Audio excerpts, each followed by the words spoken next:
Hello and welcome to Josie and The Podcast. This is Josie Ahlquist and I am grateful that you pushed play today. This podcast features leaders who share everything from their latest tweet to their leadership philosophy. My goal is to connect tech and leadership with heart, soul, and lots of substance. Before we jump into this special episode, let me give you a few updates about what good trouble I've been up to since 2019. Now, if you are just tuning in, the podcast has been on a little bit of a hiatus. While we are still between episodes, there was this cool opportunity to do this special episode with Campus Sonar, and I thought I would also give you some life updates. So, we are putting wheels up on our values in my little animal house because my husband and I are finally going global. That's right. We are heading out of this country for a few weeks this summer to Germany. We have been dreaming about this for quite some time. We are both very, very excited to be putting this all into action. We've been talking about it for forever. Another big update. I know in past episodes I've talked and sprinkled and hinted about this book, and the latest update is we are anticipating a release this summer. That's right. This summer, hopefully around July. Make sure you're subscribed to my newsletter so you stay up on all the latest for early access and maybe even some discounts that I can offer. Another cool update is I have been working on a course that will be self-paced for campus executives, as well as those that aspire to serve in those leadership positions, to guide them along their social media use. And that will most likely be coming out in April. So again, stay tuned to my newsletter and social media feeds to learn more about that. Another update, goodness, we are just doing all kinds of great things this spring, is my website redesign will also be coming out about in April. So josieahlquist.com, go and check that out. If it is April when you're listening to this episode, I think it's going to be very flashy. As far as my travels this spring, a couple in March includes South by Southwest, where Lloyd and I are going to be on a panel that Patreon is featuring at the House of Creativity. The other conference that I'm going to is NASPA, which is a student affairs conference for higher ed professionals, which is also going to be in Austin. So if you're going to be at either of those conferences, please let me know. I would love to meet you, catch up, say hello, all those good things. And then as far as the podcast, it will be coming back for the second half of the season, probably a little closer to when the book is coming out, so I can also squeeze in episodes that feature all this great content about it. So I will make sure to update all the socials about it once that is confirmed. Okay, those are all my updates. There were a few. I hope you enjoyed. Now on to some info about this special between-a-sode. So it should not be a surprise if you are a longtime listener that Campus Sonar is the sponsor to this podcast. And they are constantly putting out research and data and thought pieces about social media and social listening and leadership in higher ed. So when I saw that they were putting out an admissions report about what current and prospective students were basically tweeting about in their experiences, I thought this would be a really neat opportunity to collaborate. And so I got a couple of them together to talk about basically what they found out and what we immediately need to know, no matter if you work in enrollment or not, about what they were finding that future and current college students were talking about their enrollment and admissions journey. So the most recent report is called Social Listening in Higher Ed, the College Admissions Journey, and it shares findings and insights that take this deep dive into conversations about prospective and admitted students. It's the good, the bad, and well, like you will hear, the emotional. And so I'm excited to introduce my two guests, Stephen App and Rebecca Stapley, who are going to provide us all the ways, informally and formally, about how we can learn from this report with behind-the-scenes insights and well-informed research about these practices. So let me tell you just a little bit more about Steve and Rebecca. Now, Steve has already been a guest on the show, but his bio has definitely changed. So Steve is now Campus Sonar's business development manager. He's a natural marketer and relationship builder, spending more than 10 years in higher ed in both campus and agency environments. In his career, Steve has helped launch a student blogging platform, an agency podcast, and a higher education online magazine, all with a mission to bring people together through content. Steve is an amateur runner, professional donut connoisseur, and staunch defender of the Oxford comma. You can find him posting Seinfeld gifs on Twitter. And Rebecca is a strategist at Campus Sonar, and as you'll learn, is newer to the team. She has spent more than 9 years in higher ed enrollment and marketing. While on campus, Rebecca piloted also a student blog targeted to prospective students and managed a team of student content creators who added their authentic voice to help tell the college story. Rebecca holds a master's degree in integrative marketing and communications. Rebecca is also a yoga teacher and health coach, and she loves being cozy and spending time in nature with her husband and their dogs, Gus and Ella. Just a couple quick spoilers from the episode to get y'all warmed up to what we found out. It really isn't just data and facts, and it's definitely not light and fluffy. We talk about the emotions as well as the emojis that they discovered. As well as, and no surprise, because we have Steve on the podcast, we get into forums like Reddit. And Rebecca especially shines light on the power of digital hugs and why responses from campus administrators and accounts to students is so darn important. All of us, of course, are found on all the social platforms. Those are all listed in the show notes. For Twitter, find the podcast at Josie AT Podcast, and I'm at Josie Ahlquist. Steve is at Stephen App, and Rebecca is at RSTAPLEY.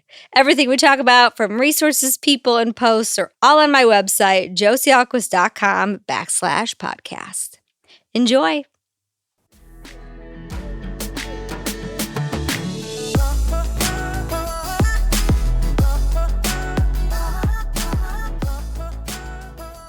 Okay, y'all, we have our first return guest, and we wanted to make it real special. So we also wanted another first where I'm interviewing two people at once.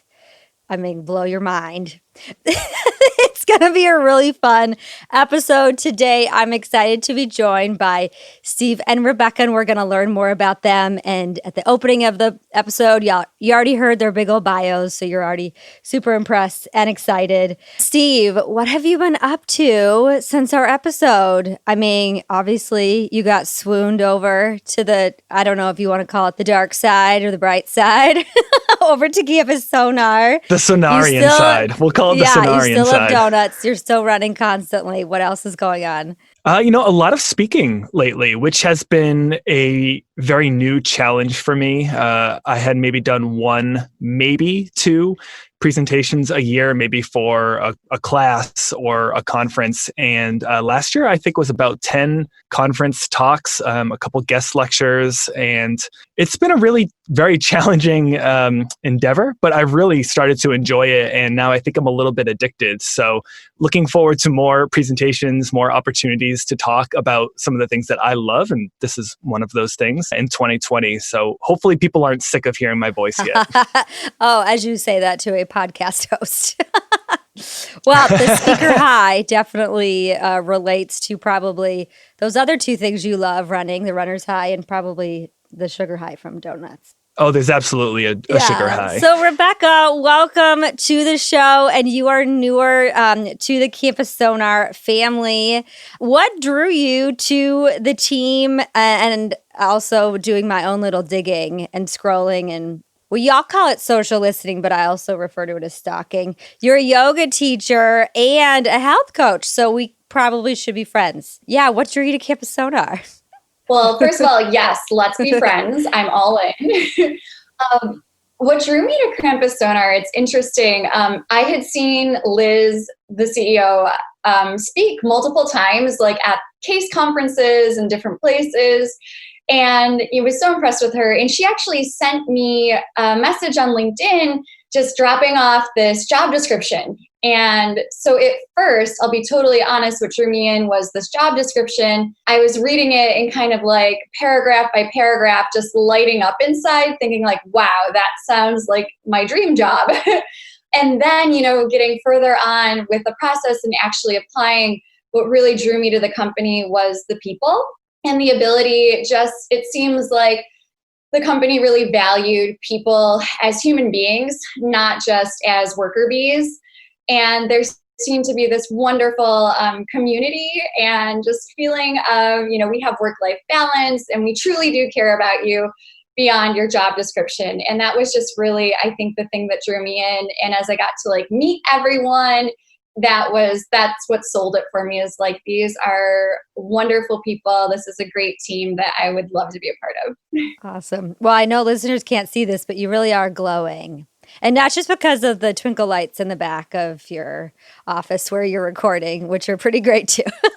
Well, it's so nice to meet you. I'm excited to learn from both you and Steve today. Last year, Liz and I and the Campus Sonar team worked on a influential executives on Twitter report. So when I saw y'all put out a new report, even though I'm kind of between episodes and seasons here, we really thought this would be a neat opportunity to do kind of a between-a-sode and geek out a little bit about what you found out with this admissions report, because I'm always like, I just got Ashley Budd on talking about advancement at the end of the fall because I was like, gosh, I have so much to learn there.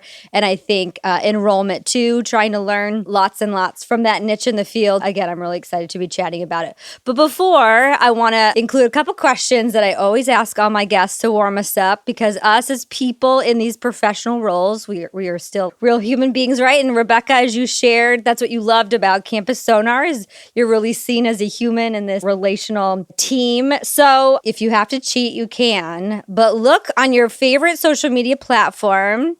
And what was the latest post that you shared? Tell us what it is and why you posted it. You know I'm going to Twitter for this because I can't get enough of the Twitter.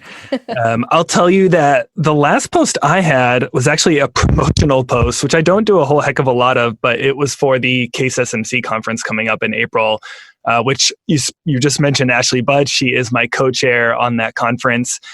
And oh my goodness, have I learned and been humbled by the process of putting on an event. It is an absolutely overwhelming amount of work and thought that goes into building a program, reaching out to speakers, making sure that you're checking all of these boxes and you have this really balanced lineup and bringing value to the people that are going to come to this event, creating a theme, recruiting faculty members.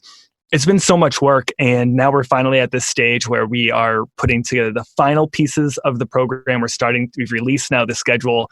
We're starting to encourage people to register and come to this event. And I'm so happy that we're at this point in the process. So I saw the tweet and I was happy to put a call out and tell everyone who's on the HESM team that they should be registering for this event coming up in April. That is a fantastic conference that I recommend to so many folks. And I also clicked on that tweet of yours and looked at the lineup of faculty presenters. I was like, wow, this is all the heavy hitters. So much to learn. And what I also love, it's so small. So you're going to meet everybody like 12 times versus like maybe running into somebody between sessions. Awesome. It really is. It's a fun little community. And we like to say, right, it's where you find your people. It's a couple days in Boston this year. And yeah, I highly encourage anyone to attend who hasn't done so yet, because like you said, it's a wonderful, wonderful event, even though I'm very biased. What about you, Rebecca? So mine is a little less higher ed focused. On Twitter, I tweeted about an owl that I saw on my morning walk with my dogs. But definitely in line with kind of my day and my importance on just like the daily moments. We happen to have on our street this incredible northern screech owl who hangs out in this like little hollowed out tree sometime. And it's just something little that you could totally miss, but I look for him every time I walk. And me and the dogs, we saw him this morning just doing his thing, and it brightened my day. Oh, well, taking just those small moments away from tech and just having a little bit of those wellness is so important. Yeah, absolutely. I think when I think about kind of the things that are most important or like bring me the most happiness, I'm always overwhelmed, and it's just so ordinary. It's, the morning cup of coffee and silence, or just eye contact with people that I really care about. And so I'm a big, big fan of like the magic of just those that ordinary sounds like a blog moments. post coming out soon from Campus Sonar that they need to write for marketing professionals. Because how impossible, I mean, not impossible, but we're always being called back in, like the latest tweet or crisis, or, I mean, even the good and exciting posts, right? And there's been a lot more people blogging and talking about those critical elements. Sounds like your expertise could come in line. Okay, last question, and then I'm really excited to get geeking about this report. Is I love to talk about technology from our earliest days to like our final days, what's going to be our last tweets and things. So what was your earliest memories as a kid with any kind of technology, however you would define that? I think what I first remember is playing Oregon Trail in elementary school, and trying to get way too many bison that couldn't even fit on the trailer. But I also really remember Tamagotchis. Yeah. Those little handheld guys that you could feed a pet, and a Discman. I totally loved my first Discman. The one that skipped and you couldn't bring it running. You could really just kind of out. I tried real hard. But music was really important. So I loved that. And yeah, I rocked out when I was much younger on those Tamagotchis and little gigapets. So I think those are some of my first memories of having fun and interacting with tech. Oregon Trail comes up all the time on the show. Such a staple. I had completely forgotten about Oregon Trail until Rebecca just mentioned it. That game was fantastic, and I don't think I ever made it to Oregon. I mean, typhoid fever was real. Who did make it? It was about the journey, Steve. Right. Not for someone who's uber competitive. It was get me to the destination. Oh my gosh. Steve, I don't even remember, because I'm sure I asked you that question. You could make up something totally new or tell us a new story or the same one. Yeah, you did. And I think originally my answer was the Teddy Ruxpin, which was that little stuffed bear that I was terrified of as a kid. Right. But the around that same time, I think was really that original Nintendo game system that I was all in on. I had an older brother who played it. And so I tried to tag along with that. And gosh, I have so many memories of you have to get your TV to the right channel, and then you'd be right mid-game and it would completely freeze up and you had to take the game out and blow into it and then slam it back into the console, and just all the things that, not to get all, off my lawn, but, all the kids these days, they don't understand the difficulties that came with that era of video game consoles.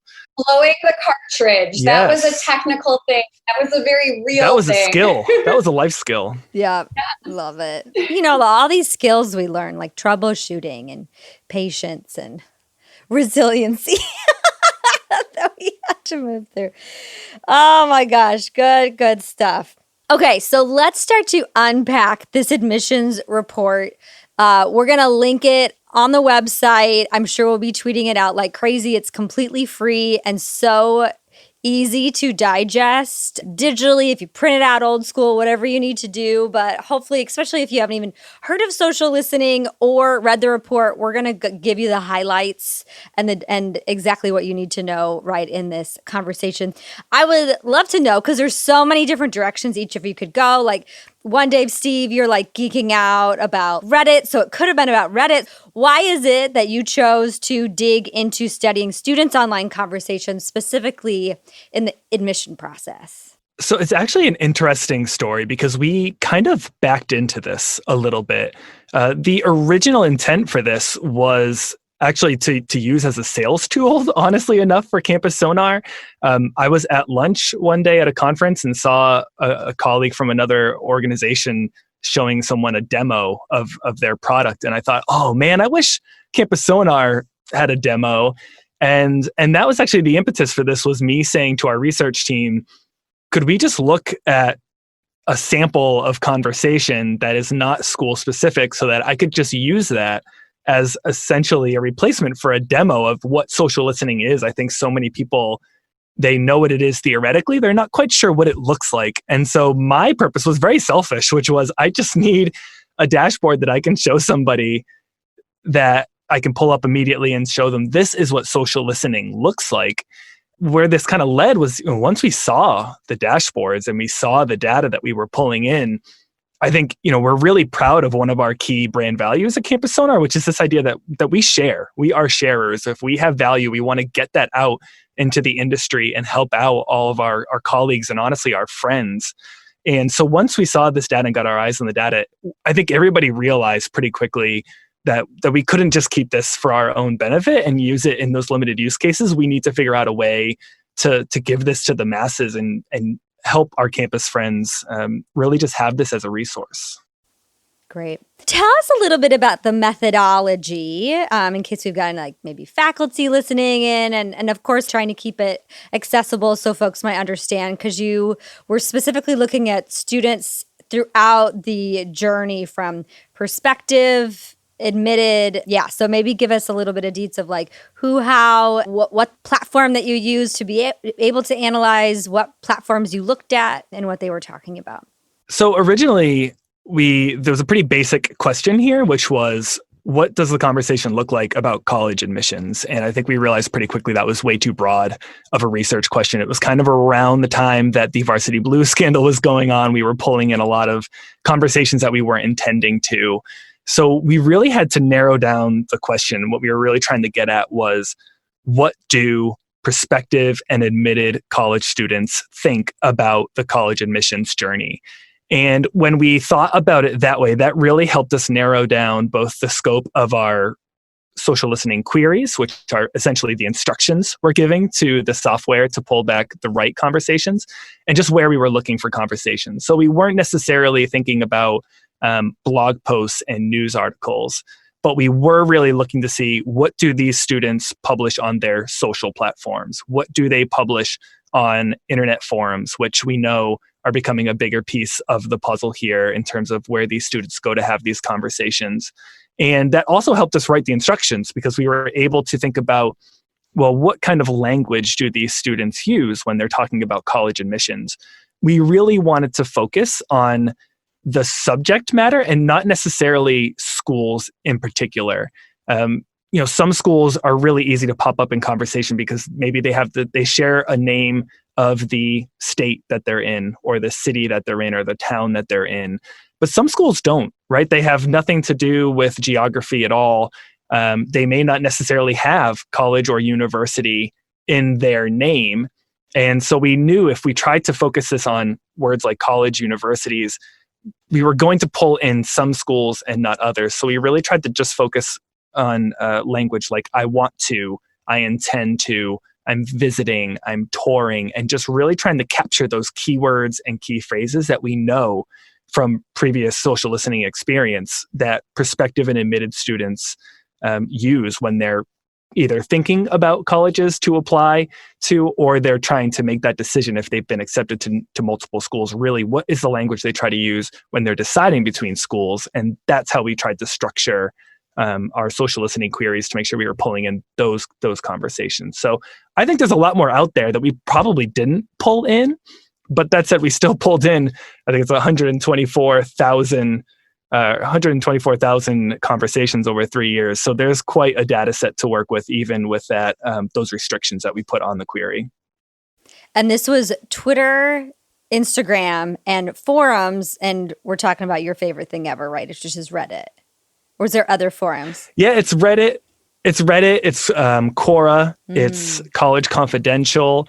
We did look at undergraduate, graduate law and medicine in terms of schools. So that meant, really niche forums like the Grad Cafe for the graduate side, or med-specific forums for medical students. So, but generally, yes, they all kind of are lumped under this forum umbrella. Gotcha.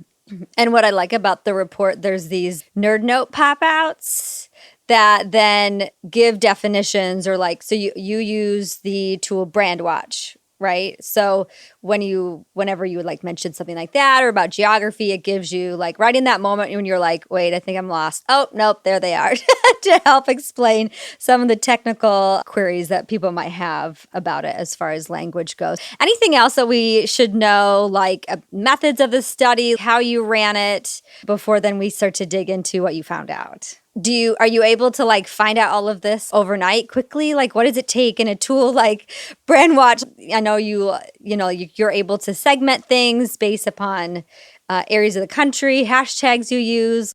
Yeah. So, and I relatively new. I'm going into 4 months at the company, but I think what's really nice, what I've witnessed, is with our queries and with our research, it also has a chance to evolve over time and get better kind of as you get in it. So as we start pulling out some of these research, key themes and topics and ideas, we maybe are led in the direction of, different conversational words that maybe we weren't originally thinking of or capturing, that then we can add in. So it really kind of keeps improving as you go along. And I think that's where, is it a science or an art?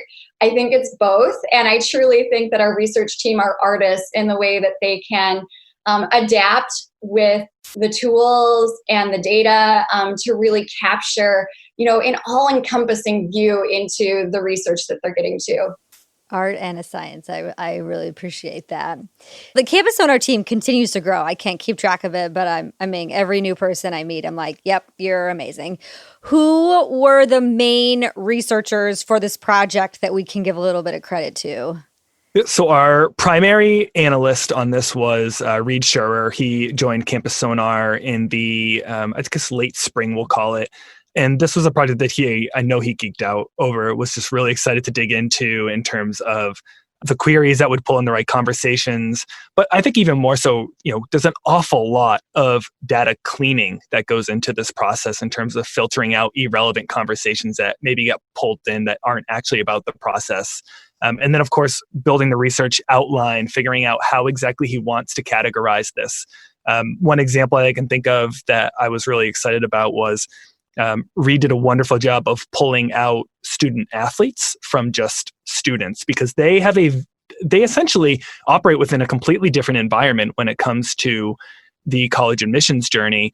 And they also just speak a different language, quite frankly, in terms of the platforms they use, the language they use. There are different regulations in terms of how you can talk to these students. So I was really excited that he immediately recognized that and pulled that out as a separate level of analysis. And also geography. I think everyone's familiar with the changing demographics that are happening right now within our space.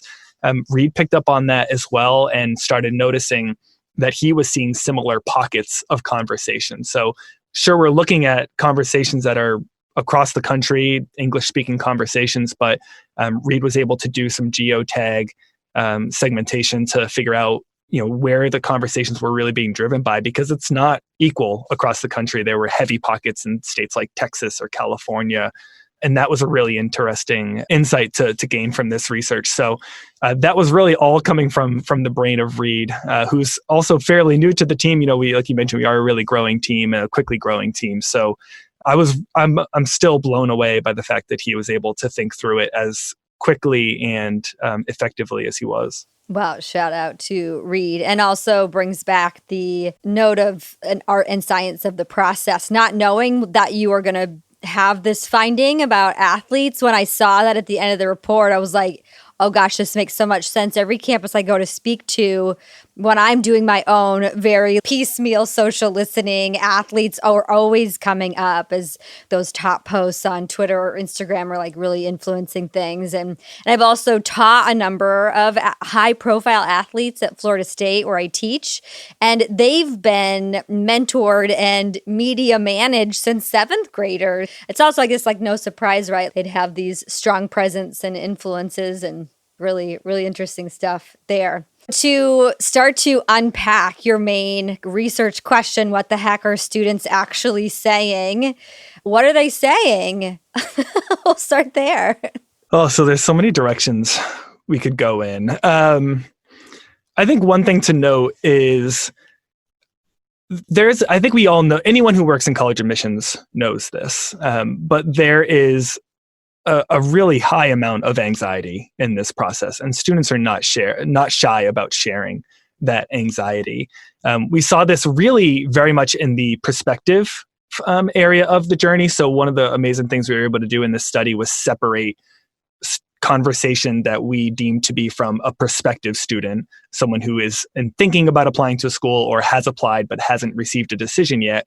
Compare that to someone who we think is an admitted student, someone who's gotten an offer or multiple offers and is trying to make their decision. And one of the things that really popped out to me was that I think it was 68% of the conversation that comes from prospective students either carried an emotion of fear or sadness. And I just think, again, inherently, probably most people know that if they're into this process, but it's another thing to just see that data stare you in the face. And what we saw is, I think, not just, okay, they're scared or they're feeling fretful. You can actually see what they're scared about. And a lot of it is self-doubt, the fact that they don't think they're good enough or they're not ready for college. They don't think they chose the right schools. They're afraid they're not going to get accepted to any of their schools. We know from other research, students are applying to 7, 10 or more schools. And we see so many examples of students who are like, I'm not going to get in to any of these schools. I don't have a future. What am I going to do? I think there's a lot of insight to pull from that, right? In terms of just being more empathetic towards prospective students in that part of the journey, in terms of just understanding what they're going through and having talking points handy for acknowledging that fear, but also just helping them understand that they will get through this. If most of these students do get through this process, they find a spot that's right for them. They go on to have a successful 4 years or 2 years in school and go on to have a great career. So there's a lot of insights into this study in that part that really stuck out to me in terms of how do we address the students' fear to help them get through this process, because it's a heavy, I guess I'd say a big speed bump for them as they go through this journey. I think too, like what you said, Steve, about the study that was awesome is not only did we get to see that those emotions were present, but as we started to sift into the hashtags and the specifics, like we got really interesting information surfacing about, their concern, not just about the admissions process and even, choosing their school, but things just how mental health is so important to them. And even things like student loan debt. I think there's a growing awareness. And I think that some of these things continue on. I know that they do, when they are on campuses. So I think that an important piece is, like Steve said, not only acknowledging kind of these anxieties, fears, these feelings, but also starting a conversation and creating safe spaces. And I think multiple modes of doing this, where students can talk about that and where colleges can start to speak to them and also talk about the resources that they have. And I think, a big shift that I would like to see happen in higher ed is less of the talking at and more of having a conversation with. And I think that campus partners, like current students, faculty, staff, and even alumni can really be powerful voices in helping to allow our prospective and our admitted students to feel seen, to feel heard, and to speak to their concerns as someone who's actually gone through it and experienced it themselves. Yeah, that wasn't something I was anticipating reading into the data. All of a sudden, my heart hurt It really is an emotional journey. And when I was just seeing those fear of prospective students, and it makes complete sense, it made me really want to amplify the message of, even in marketing methods, how you can make it holistic.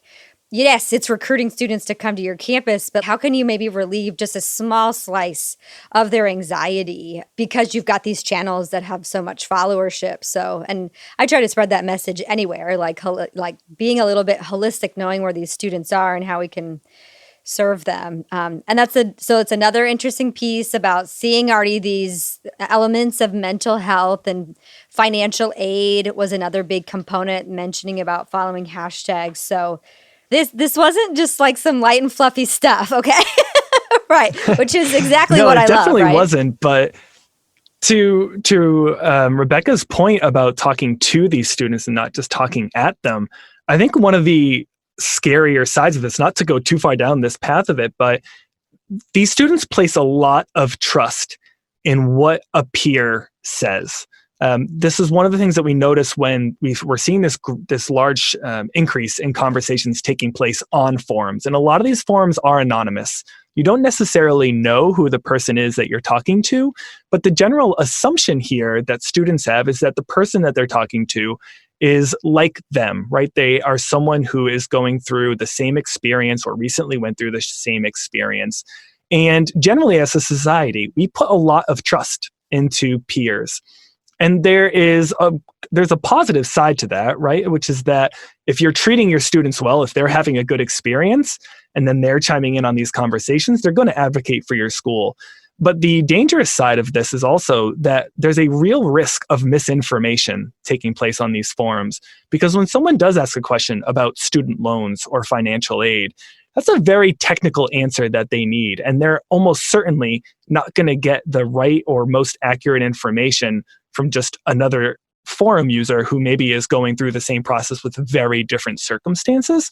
So I think really, if you're a school, if you're an admissions office, a financial aid office, you really owe it to yourself to be clued into these conversations so that when a student does ask about financial aid, and maybe it's referencing your individual school or college, that you have someone equipped and ready to answer that question with a very accurate, honest answer, so that that student is getting the best information possible. Because if they don't, that could lead to problems down the road when they've maybe been accepted but can't actually pay for a school, or in terms of retention, actually taking out more loans than they should be, or irresponsibly borrowing and then having to drop out of your school, which doesn't do anybody any favors. So, I think there's a real need for administrators to get involved in these conversations, and before those results could go down the wrong path. So just really shining the light on where some education's needed. So a platform like Reddit, where are these conversations happening? Explain just like really quickly, if you were ever to go into that wormhole, where to start, and is it to just listen and see what's going on? Or would you recommend that someone financial aid keeps an eye on a certain channel and actually goes in to correct things? Oh, we could make the rest of the podcast about this topic. So I'll try to give cliff notes. It is because it is a wormhole, and you can go deep. I would say generally, right? So conversations are grouped around many focused communities about very specific topics. That might be a school or a college, or it might just be a topic like student loans or an academic program like an MBA, for example. Generally, the advice that I try to give to campus administrators is, if there is a question on one of these platforms, the most popular within college admissions is the Applying to College subreddit. It has over 150,000 subscribers right now, and its increase has been just exponential in the last few years in terms of activity. If you're seeing a question that is asking about student life or a cultural fit in terms of the school, as an administrator, that is not a question that you need to get involved with. I think to Rebecca's point earlier, that's when you need to start tapping into those campus partners, your students, your alumni, to answer that question on your behalf. Again, because of the peer trust factor. When there are tactical questions, though, things like, when are admission decisions going to be released? How much weight does an admissions department put into test scores versus essays? I forgot to add a required document and I'm afraid it's too late. Those are questions where an administrator can come in and really their response is going to carry some weight because they come from a perspective that no other student can match. So it's often a matter of, is it a technical question where your authority carries weight? Or is it a cultural, more squishy question where you really need to just take a step back and not try to insert yourself into the question because it's going to come across as salesy and biased? Yeah. Well, especially on a platform like that. Rebecca? I totally agree. And I also think it's so important for colleges to place value on training. Not only those kind of built-in brand advocates like our student ambassadors and programs like that, but also for faculty and staff and even administrators who, we're just learning things maybe for the first time and giving them the tools, not just technical, but the tools to, really have fruitful conversations. It seems so basic, but even kind of in forum discussions or in group online communities, that, there's a way to have a conversation that is empathetic and also keeps the conversation going and allows, again, that safety, because you never want it just to either leave someone hanging or just have an answer that provides this is the end. So I think that it's really good for schools to think about how they can invest in people who will be having these conversations so that they really are there meeting the needs that, the next generation of students. Yeah. So Rebecca, you also shared how you tracked hashtags related to emotion and just content and questions, but you also were able to analyze emojis. I love emojis. So you can define an emoji by its sentiment, by its emotion, right? What were some of those discoveries, popular usages that maybe also on the category of negative, but maybe what were some of those positive things that students are talking about?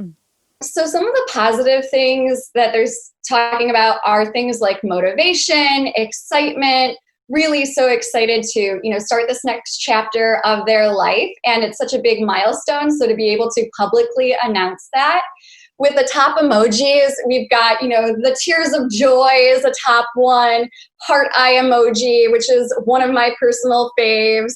We've got the stack of books. We've got the little grad cap. I mean, these are fun things that make sense, especially when thinking, particularly when they make that step from being, an applicant to having gotten this acceptance, and even more when they make that decision, they're really putting it out in the world in a positive way and then wanting to be embraced by their digital community. Yeah, those are so very much fun to find when students are posting about them. And on the hashtag side, it's really interesting because we see this surge in hashtags, I think like Rebecca was saying, when students get that acceptance, right? When they finally have gotten this feeling of, I am going to be a part of this community. And so we see this surge in hashtags, and it's really a source of pride for students. And I think we also see some really interesting lessons when we look at the data in hashtags here in terms of how to structure a hashtag that's going to be used. Certain schools will use class of hashtags, or they may have a hashtag that's a little bit maybe too long or cumbersome to type out, and so it literally just won't get used.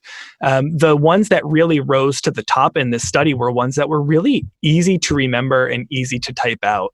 So we're seeing things like Go Blue for the University of Michigan, or hashtag Roll Tide for Alabama, Bear Down for the University of Arizona, or also write some things of the hashtags accepted, or something that's maybe not necessarily branded, but again, is indicative of this source of pride, like California was a real pocket for conversation. So we saw the hashtag I got into USC as a really popular hashtag that was used. So I think it's interesting if you're thinking about how do we encourage students to share their acceptance letters and send a signal to their network that they are coming to our school, that they've been accepted to our school. We have to really think about these hashtags and structuring them in a way that are very short. Most of these are like 6 characters long. They are really easy to type. They're very memorable. So when a student gets excited and they're a little bit frantic in their brain, right, they still can remember that hashtag, and it's very specific to the school. Everybody knows Roll Tide is Alabama, Bear Down is Arizona. If you're trying to use a hashtag like Go Bears, you're not going to find conversation that's just about you because so many schools have a bear as a mascot. And so it's got to be specific, but simple. And if you do that, you'll find a lot of students will use those hashtags. And then, of course, those are really easy opportunities to engage with that student and mirror their excitement. And I think when we look at this whole journey, that is one of the moments, as much as I dislike the cliche, right? The low-hanging fruit. I think those messages of I'm so excited, I'm going to the University of Michigan, #GoBlue. Boy, it doesn't get easier than that in terms of responding to that student and saying, we're so excited too. Welcome to the family. We're so excited you're going to be a Wolverine. That takes very little time, but it makes a huge impact on the student, especially when they're potentially down the road deciding between your school and one or multiple other institutions. Right, because they could be announcing a multiple acceptances if they're so lucky to. As far as them posting both their acceptances, but also their questions, what they're talking about, you also found both on Reddit, but also on Twitter, and I'm not really sure if that it happened really on Instagram, is students are putting out questions out into the world or struggles. Where, if any, was their interaction with the universities they were talking about? And or just like what were the common types of questions and topics that they were posting about that would be good for a university to know that this prospective student was posting about them with questions? I think what's interesting about the questions is that how much they change at each specific part of the admissions cycle. So the questions that they ask in the fall when they're in the process of, visiting and doing a sit-in on a classroom, that's going to be very different than the questions that they're asking during application season. And then again, when they get to decision time, and what we know in the field is yield, that time where they've gotten their acceptance and now they have to weigh their different options. So I think that it's important to really identify in your strategy, like, okay, what are these questions? And our report really kind of helped to bring those out at the surface. I think because we're getting into this time, yield season, and it's a topic that I love as, a former admissions professional, I really love the questions that come up here because we see the switch partially turning a little bit more emotional. So they already have done their research in the fall. They know if they have their academic program, they know if they have the sport that they want to play, they've made it through applications. So it turns a little bit more qualitative, or things like, what are the sizes of the dorm room beds? And to me, someone who, had worked on campus, it was so obvious, XL twin. But truly for someone who's brand new to this process, it's not obvious. And now they're really concerned about, can I see myself belonging on this campus? What are the rooms like? I'm an art major. Do I need to bring all my own supplies, or will those be things that'll be provided for me in the classroom? So I think that the questions later in the funnel, they get a lot more specific, and it's certainly during yield, there's more of this emotional attachment and wanting this reassurance and confidence that if I choose this school, I'm prepared and I can belong here. I mean, so much direction as one thinks about I would call it curriculum. I mean, you could call it strategy, from marketing to outreach, like meeting them right where they are emotionally, and not in a slimy way, but like, I call it holistic. This is where you probably are right now. Let's see if not only are we a good fit for you and what we have, but again, knowing where you are in your process, and the questions really spoke loudly about that. No, absolutely. And I think that another piece of that is that sometimes colleges think that we have these answers to our questions on the website. But what they don't realize is that sometimes they're really buried, and that they're not going to look if it takes more than 3 clicks. So I think it's really helpful when you have the findings of a report like this to think about, like you said, where are those other places to meet them where they're at, whether it is a Reddit forum, or whether it is to creating, micro content, like short videos that can go out, specifically for different social media platforms that address these things, especially when they're timely. I think it really, requires adaptability and fearlessness, because some of this is, uncomfortable or new territory that's beyond just what's available on a college website. Oh, websites, another episode entirely. I think it's interesting too.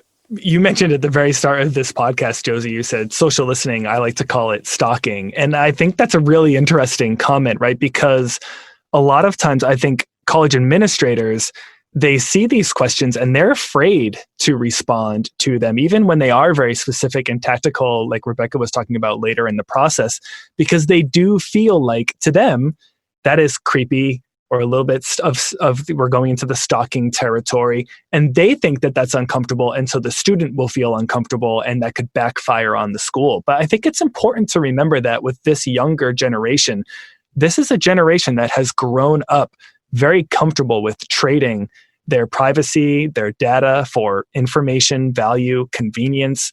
If they are posting something on a forum or on a network like Twitter that's public, to them, it's not creepy for someone to respond to that. As long as the information is valid and helpful, even if it's something like pointing to a web article that's hard to find and saying, hey, here's where you can find the answer to this question.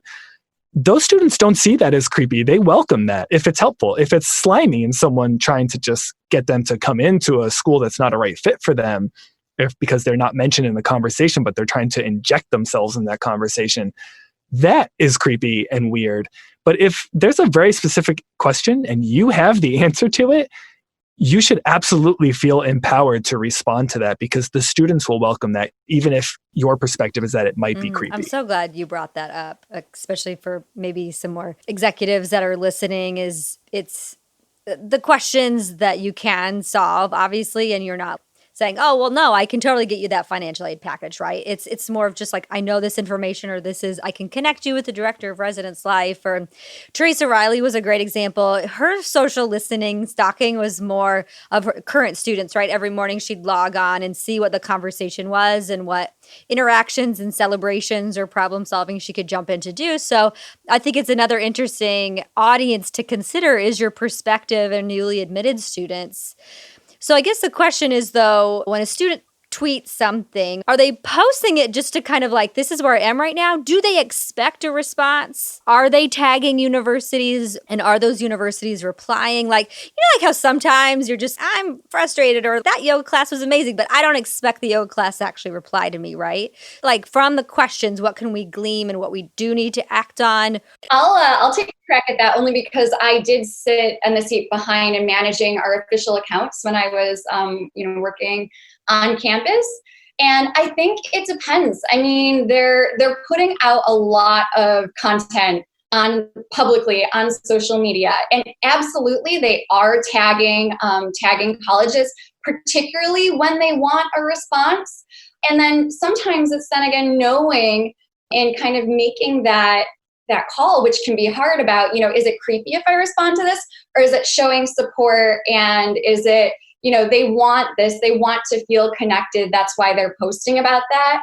And, especially in public spaces, especially when they use a campus hashtag or @us, absolutely. And I think even if it's as simple as a like, to that thing, especially if they're saying something positive about their experience, really, really important. And I'm a little biased, but, when our students tag, and say, hey, I had a terrific yoga class, if I were the person behind that response, not as a yoga teacher, but I would feel like we're so, so happy, good luck as you go into midterms. I think all of these little things help build connection, and help, not just with our prospective and our admitted students, but our current students. It really helps to keep them feeling connected to other parts of campus that they might not have access to. I mean, some of it can be so simple. It's that like, or that quick reply, or that GIF. I call them digital hugs. Like, I see you. Some of them, it can be that simple. It is a digital hug. And especially it's so cute, when I would retweet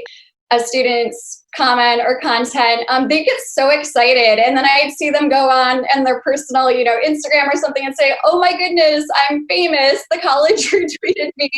And so a little thing like that can really make someone's day and really help remind them that, there are people here, humans behind these accounts, and there's a campus community that wants to make sure you're doing well. Yeah.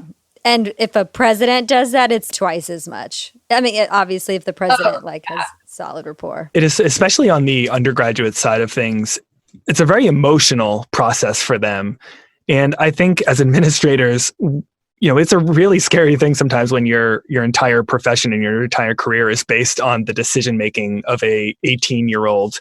And we don't necessarily know, I'm using the royal we, I don't think we still have a great idea of why students make the decisions they make in terms of assessing fit and how much it's going to cost and just where they feel at home or comfortable. A school is also going to have so many different digital touch points or offline touch points with that student.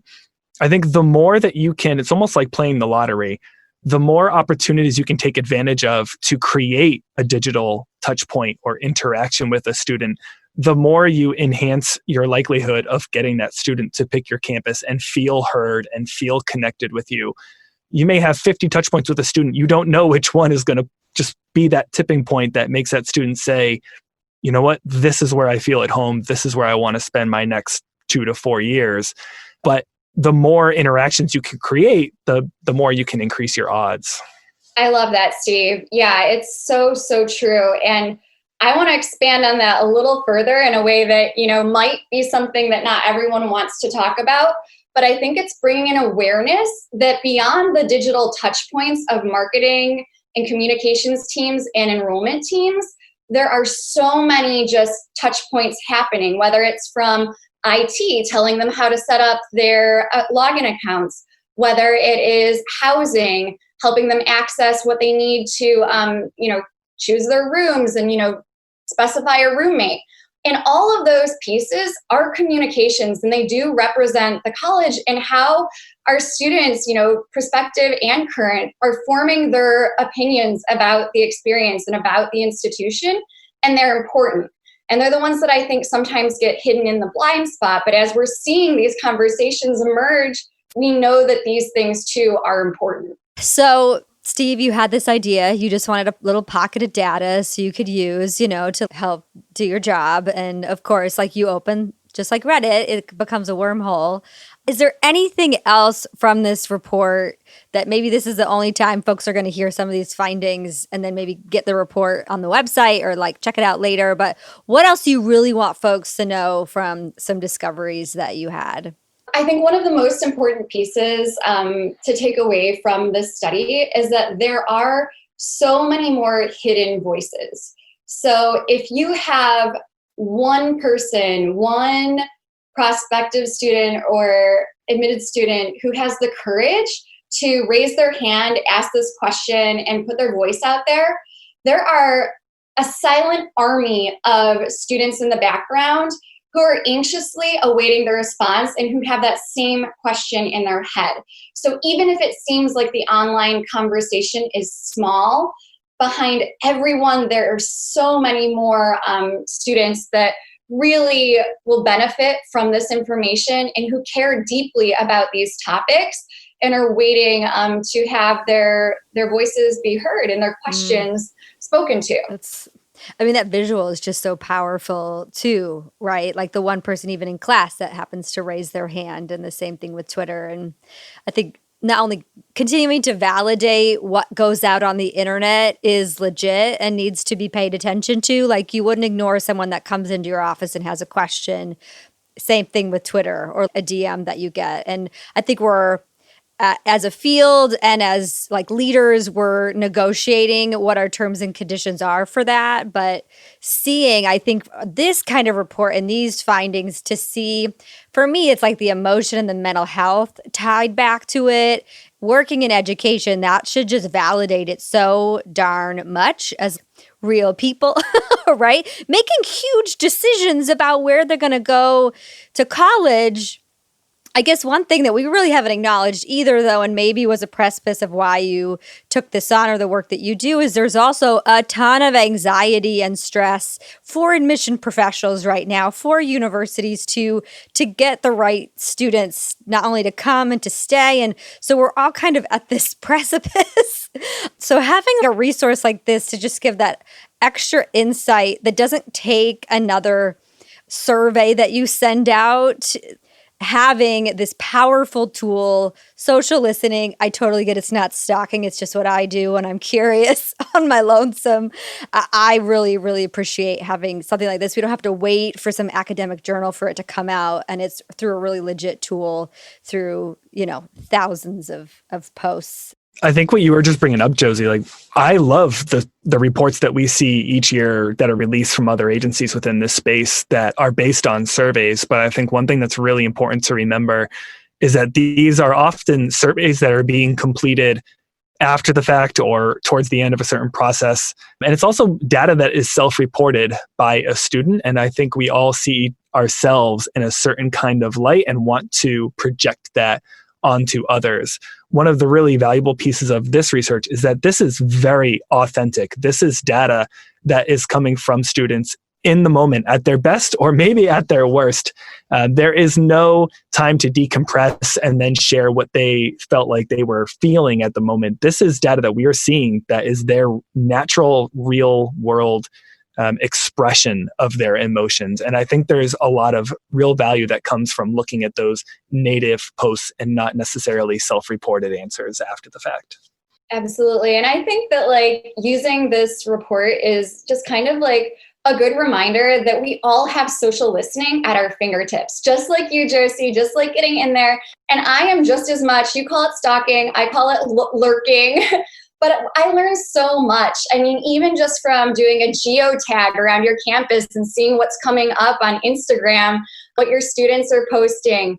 I have, not so recently, but gotten into TikTok and following things that college students are posting. All of that content for me is data and information, but also in a very empathetic human place. This is where they are showing us their sense of humor. This is where they're showing us their anxiety. So I think that everyone can embrace social listening, no matter what the scale.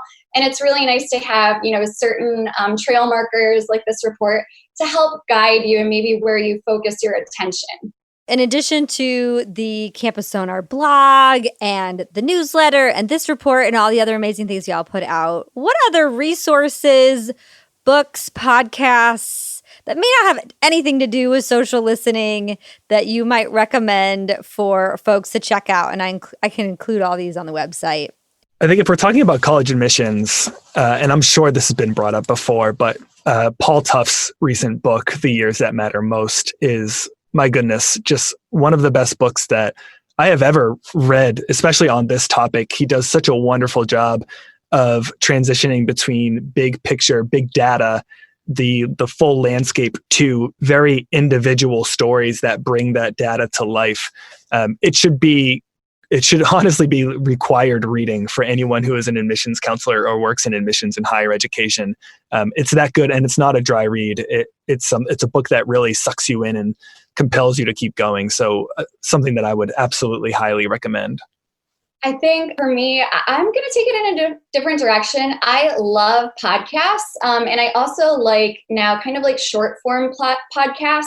I have a hard time keeping up even with all my higher ed blogs, marketing blogs, and just blogs about things I care about. So I love the Optimal Living Daily podcast.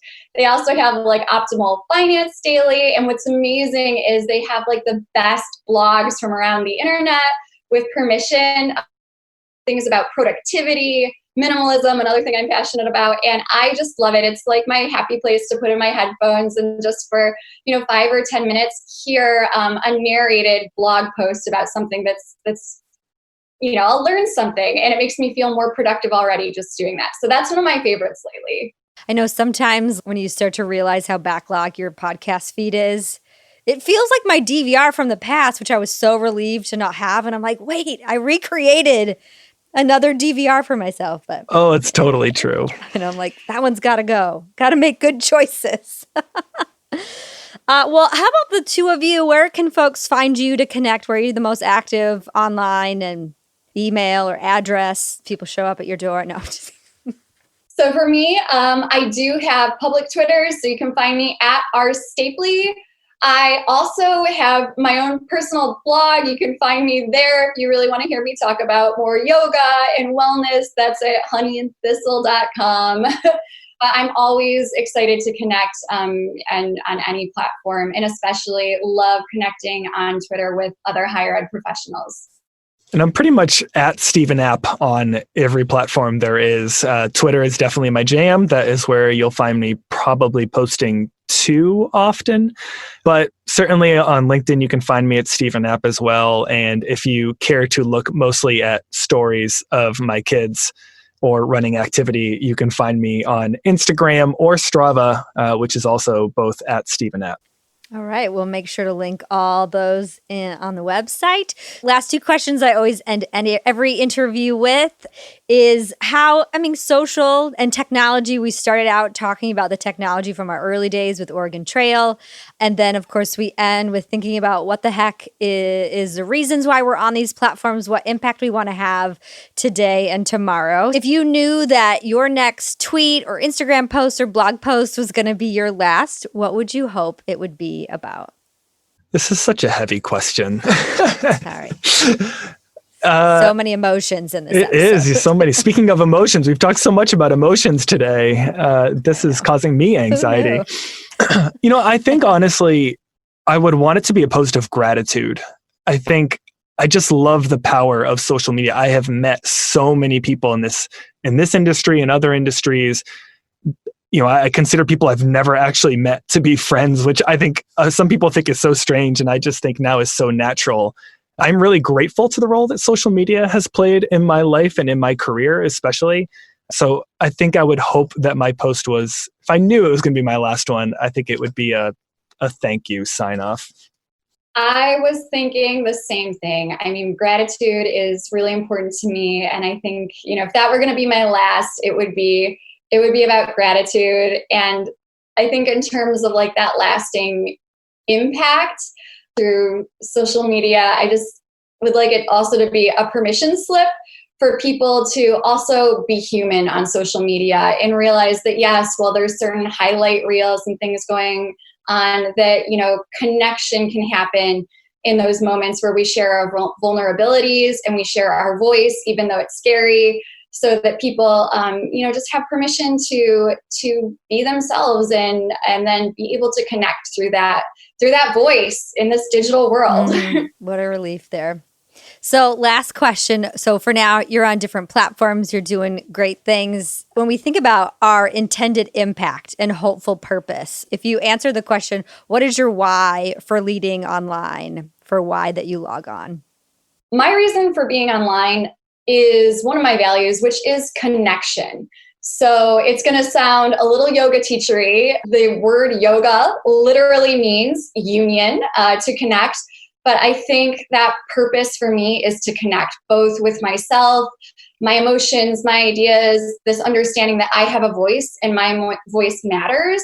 And then to share that with others and to connect with others who are interested in the same nerdy things as me, or who just want to connect and share in a different way. So connection, that is my purpose. That's what drives my digital habits. And even the moments that I choose not to share or take it analog, connection's at the heart of it. I think this is a question that you asked me before, and I had a different response than I do now. I'm actually really excited that I get a chance to answer this question again, because it's something that has come into focus for me in the last year, especially being at Campus Sonar. I am very lucky in that in my job, I get the opportunity to spend a lot of time online, just doing things like analyzing how people use social media and the internet to connect and share their emotions and navigate a tough life decision that they're making. And I've realized that is an opportunity that not a lot of other people, especially in this industry, get the chance to do. When you're on campus, you are very involved in your community and your digital ecosystem. And so I've realized in the last couple months that I feel a great sense of responsibility almost to share those insights when I get to spend too much time on YouTube analyzing the comments of YouTube videos and what that says about prospective college students. That is something not many people get to do. And I'm really excited that I've had the opportunity and will continue to have the opportunity to share those insights on my social platforms. And so for me, that's really become a focus for me in the last couple months, and certainly in the near future here, is just using those channels to share and just educate and add value and hopefully make someone a little bit smarter or better in their jobs because they got to see something that they may otherwise not have been able to discover. And if I do that, I'll be really excited. Right. Love it. Well, so that brings us back up as in yoga. I think namaste. Again, there's a lot of anxiety out there from prospective students to higher ed professionals, and always getting back to our why and our purpose and gratitude, as each of you shared, and having intentions of connection, I think can ground us a little bit more in the work that we do. And so conversations like this, I know I'll be on high the rest of the day. I hope listeners will too, not just feeling like you're pushed to read another thing, but how we can take these tangible things and make our work better, connect with students, and help them through their journeys. But this has been such a treat to chat with both of you. Again, I really do call it's the Campus Sonar family, and I'm kind of like the cousin, whether you've invited me or not. I'm like always cheering you on over here. So it's great to have this conversation with you both today. Thank you for inviting us. Thank you so much, Josie. This is so fun. I know both Steve and I are so excited to talk to you today, and you're absolutely part of the fam.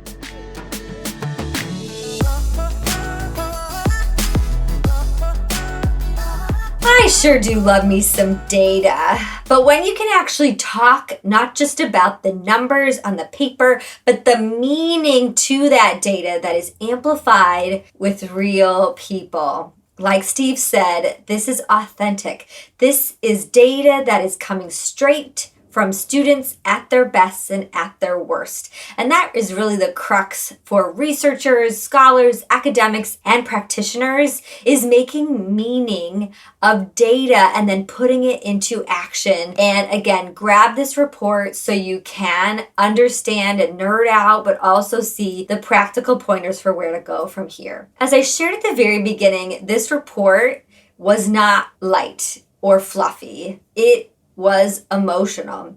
Their research questions: what do prospective and admitted college students think about the college admission journey, and how they listened and pulled those conversations from social media, from Twitter, Instagram, Reddit, and a few other forum locations. Steve shared, we are looking to see what these students post on their social media platforms and internet forums, and not just articles and blogs of what we think they're talking about. We found out 68% of conversations from prospective students carried an emotion of fear or sadness. And I shared how my heart hurt hearing and reading about that. But also, it shouldn't be a surprise, the stakes and the emotional journey that students and parents and family members are all going through. And we talked about how this comes back to self-doubt, that they express these doubts even on social media. They don't think they're ready for college. They don't think they're going to get into any colleges. They don't think they're going to be accepted. And how could we address these fears? Obviously, we can't reply to one to say, you're absolutely going to get into our college. But are there ways that we can modify our marketing and our communications, or even our physical outreach when we're at a high school or when we're doing visiting days, that addresses these fears and connects back to a holistic approach that I really advocated for in the episode? Looking into the hashtags, you could see that fear is not just about getting into school, but we also saw these hashtags about mental health, student loan debt, and financial aid. And again, I think these all connect back to things that we know are true and now are actually validated in data that is found on social media, that both what we already know, the challenges are happening or being documented on social, and just continues to validate what they're sharing on social is actually real lived experiences. It's not fluff, it's not light, it's real. Rebecca, because of these findings, echoed that we need to be doing less talking at and more talking with students. So again, those orientations, those early admitted events, or those outings that you do for prospective and newly admitted students, how can you have more dialogue and not just more sessions that people are talking information to them? And also, how can we start to relieve some of this anxiety? Again, I go back to that holistic approach. I get we have to get out information. We want to continue to really attract folks with flashy marketing. But is there also some important messages where we can meet students and their families exactly where they are within this emotional journey? And of course, we get to nerd out a lot on the data. A few things I'm going to talk about: forums, emojis, hashtags, and this idea of hidden voices. So with forums, I really asked Steve, well, what the heck are we supposed to do in Reddit other than maybe hopping on and seeing what the heck it is about and what students are talking about? I asked, should we reply? Should we share stuff? Should we flag stuff? And he kind of broke it down for you based upon the type of post, the type of question, the type of inquiry that was happening. A lot of it goes back to how we're really treating students right, and they'll say the right things in response. So it even takes us out of the platform completely. If we are being congruent and really good to our students outside of Reddit and outside of social, that's going to show up on social and on places like Reddit and other forums as well. But he did say that there is a risk of misinformation in these forums, and that could be places where you want to be cued into conversations, especially the admissions office and financial aid, and having someone equipped and ready to answer these specific questions accurately and honestly. It was also fun to talk about emojis and how the heck their social listening software is able to analyze that. And I get you can define images by emotions, or at least the intent of those emotions and interpretation of. Positive emotions are obviously when emojis are when students are excited. They just got accepted, or they're going to go visit a campus and they are very motivated. The top emojis were tears of joy, heart eye, stack of books, and grad cap. Typically, it sounds like when emojis are being used, it tends to be in a more positive way. And when we talked about hashtags, I was actually surprised that teens and young adults were using hashtags. I've found overall that hashtag usage has gone down. But Steve talked about how there's a surge of hashtag use when prospective students are getting accepted into college, and that correlates with the branded hashtags that the colleges may formally be pushing or the ones that students are creating on their own. And we learned a couple things logistically, right? Keep it super short. It doesn't have to be its own brand new standalone hashtag. It could already be a very popular hashtag that your university has already branded that could go along with this same roll tide, but keep it what Steve suggested: short, 6 characters long, memorable, and very, very specific to the school. And then finally, I really loved how we kind of finished out the episode before we got to those deep and heartware questions about life, leadership, and legacy, how Rebecca shared about hidden voices and relating back to making sure that we see social and what students are actually posting as real, valid conversations that we need to pay attention to. And to know that, well, only one person posted about this, maybe it's not actually happening, but her insights spoke a much different story. She shared, if you have one prospective or admitted student who has the courage to raise their hand, put their voice out there, and ask a question, there are a silent army of students in the background anxiously awaiting a response with the same question in their head. And when she shared that, I got goosebumps. Because it is important, even if it's just one student.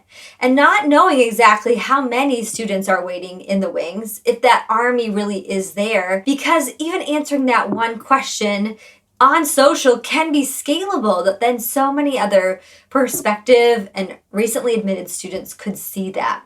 And the importance to pay attention to those conversations and really have interactions. So Steve, Rebecca, and even we gave a shout out to Reed, who was the main analyst on this report, and the entire Campus Sonar team. Thank you for your diligent work behind this admissions report and all that you do. Whether you call it stalking, which again, I just do for fun. I really don't call it stalking, and I don't do stalking. Or you call it lurking or social listening. Like Rebecca said, it's all at our fingertips. There are easy opportunities to build community with your current and anticipated campus community.